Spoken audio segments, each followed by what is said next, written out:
Esteban, gracias.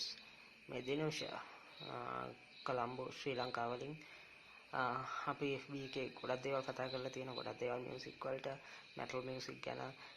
මේක request එකක් ඔයාගේ ඕනේ අපේ ලැන්ග්වේජ් එකෙන් කරන්න කියන ඉඳා මොකුත් තේරෙන්න දෙයක් නැහැ. but මට දෙන්න පුළුවන් හොඳ මේ අවබෝධයක් ඔයාලට අපි මොකද්ද කතා කරන්න කියලා. මෙතන pronunciation වෙනස් වෙනම ලැන්ග්වේජ් එකක් නිසා අපේ රට ගැන කියනවා නම් ඒක ශ්‍රී ලංකාව, ඒක දූපතක් ඉන්දියන් ඕෂන් එකේ තමයි තියෙන්නේ. ඒකේ ඉන්දියාව වෙනම රටක් ලංකාව කියන්නේ.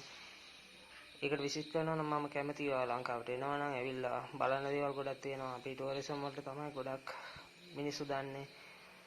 ඉතින් ඕක තමයි කියන්න තියෙන්නේ. හිතනවා හොඳින් ඉන්නවා ඇති කියලා. කොවිඩ් වලින් බේරිලා ෂේප් එකේ ඉන්නවා ඕනේ. thank you very much. මගෙන් මේක රික්වෙස්ට් කරාට ගොඩක් දේවල් කතා කරමු. දැනට මම නවතිනවා. goodbye.